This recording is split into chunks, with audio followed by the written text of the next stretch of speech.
মাত্র 1 কাপ ময়দা দিয়ে বানাই হেলাম এতগুলো সমোচা। এই সমোচা বানানোর জন্য যে পারফেক্ট শীট লাগবে এই শীটগুলো বানাই হেলাম খুবই সহজ রেসিপিতে। দেখলেই আপনারা পাগল হয়ে যাবেন যে এত সহজ রেসিপিতে এত সুন্দর শীট কেমনে তৈরি হয়। এই শীটগুলো দিয়ে বানাই হেলাম এতগুলো সমোচার যে পুরগুলো হেও বানাই হেলাম খুবই সহজ রেসিপিতে। আসসালামু আলাইকুম বুবরা, মুই চলে এসেছি উপরে চলে নতুন এখন জবরদস্ত রেসিপি লিয়ে। শীটগুলো বানানোর জন্য প্রথমে 1 কাপ পরিমাণ ময়দা দিয়ে দিতে হবে, সামান্য লবণ আর 1 টেবিল চামচ পরিমাণ তেল দিয়ে ময়দাটারে খুব সুন্দর করে মাইককে ঝুরঝুরে বানাই হেলাইতে হবে। হেয়ার পর ট্যাপের নরমাল পানি দিয়ে সুন্দর মতো একটা ডো বানাই লইতে হবে। ডোটা কিন্তু সফট হইবে না আবার শক্ত হইবে না, মিডিয়াম টাইপের একটা ডো বানিয়ে এক পাশে রেখে দিতে হবে। কড়াইয়ের মধ্যে দিয়ে দেবো তেল, দিয়ে দেবো অনেকগুলো পরিমাণে পেঁয়াজ, সামান্য নুন দিয়ে পেঁয়াজটা একটু নরম করে লইতে হবে। নরম হয়ে গেলে দিয়ে দেবো স্বাদ মতো কাঁচামরিচ কুচি, সামান্য একটু আদা বাটা রসুন বাটা দিয়ে সুন্দর মতো পেঁয়াজটারে একটু ভাজা ভাজা করে লইতে হবে। আদা রসুনের গন্ধ চলে গেলে সামান্য মরিচের গুঁড়া, হলুদের গুঁড়া, জিরার গুঁড়া, ধনিয়ার গুঁড়া আর দিয়ে দিতে হইবে চাট মশলার গুঁড়া। মশলাপত্রের সাথে পেঁয়াজটা যখন ভাজা ভাজা হয়ে সফট হয়ে যাবে তখনই সামান্য চিলি ফ্লেক্স দিয়ে একটু নাড়িয়ে চেড়ে লইলেই কিন্তু এই পেঁয়াজটা রেডি হয়ে যাবে। আর এই পেঁয়াজের সাথে কিন্তু আরো টুইস্ট আছে, এই কিন্তু পরে দেখাইতে আছে। এদিকে এই ডোটা কিন্তু সুন্দর মতো আরো সফট হয়ে গেছে রেস্টে রাখার জন্য। এখন এখান থেকে প্রায় 14টা পরিমাণ লেচি কাটতে লব। 1 কাপ ময়দা দিয়ে 14টা লেচি কাটতে হবে। এগুলো কাটা হয়ে গেলে সেখান থেকে একটা লেচি নিয়ে সামান্য গুঁড়া ছিটাই একটা ছোট লুচির মতো রুটি বেলে লইতে হইবে।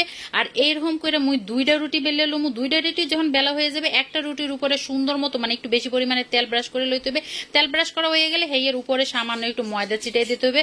ময়দা ছিটাই দিয়ে আরেকটা রুটি উপর দিয়ে দিতে হবে। এখন এই ডাবল রুটিটা একদম পাতলা করে বেলে লইতে হবে, যতটা পরিমাণে পাতলা করা যায় একটু পাতলা করে কিন্তু বেলে লইতে হবে।